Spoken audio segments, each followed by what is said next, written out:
Saturday was an incredibly dark day in our house. About 3 in the afternoon, our middle daughter was sent home because she'd been sick. About an hour later, our youngest started being sick, then I was sick, then our oldest got sent home from a sleepover because she was sick. It was revolting.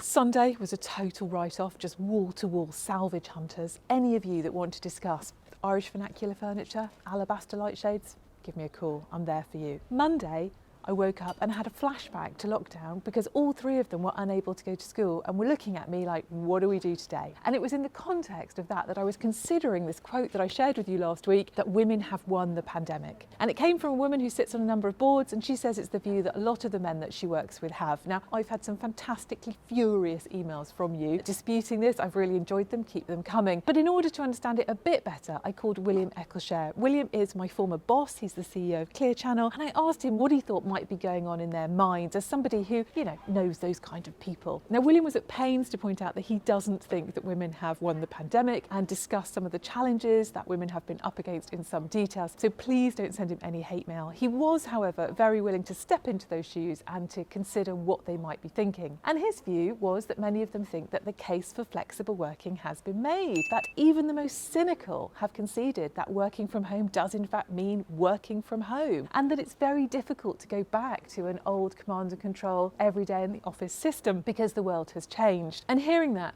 filled me with joy. I had this rush of energy, and I thought, wow, maybe he's right. Maybe things have really fundamentally changed, and there's something wonderful in that, because I think I've been worried it's all too surface level. And there's reinforcements of that. Only the most macho organisations, hello American banks, hello British government, are really campaigning to get everyone back 5 days a week. There's a YouGov poll out last week that said that 71% of people prefer working at home, and 74% of Tory voters, interestingly. But as I was thinking that, a little alarm was also going off in the back of my brain from the research I did around the book, which was that although where we work is a piece of working in a more balanced way that suits more people, it is one piece, and arguably the much bigger piece is total number of hours. And of course, for many of us, our hours have actually got worse during the pandemic as we've rolled commutes and breaks into the day, international customers, clients demanding things online all the time, and our days have got longer. So my real focus going forward this year, and particularly with International Women's Day in mind, although it actually applies as much to men as it does to women, is to think about those boundaries and what does the research tell us about being as productive as we possibly can be in the time that we are working, and then we stop. Because ironically, Monday turned out to be the most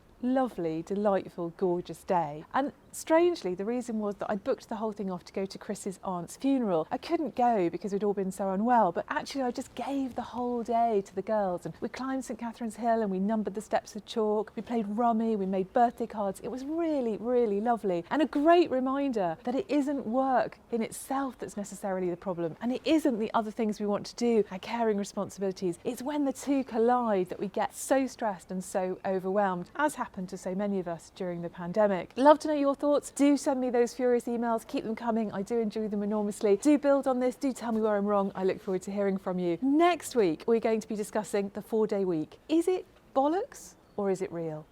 See you then. Wow.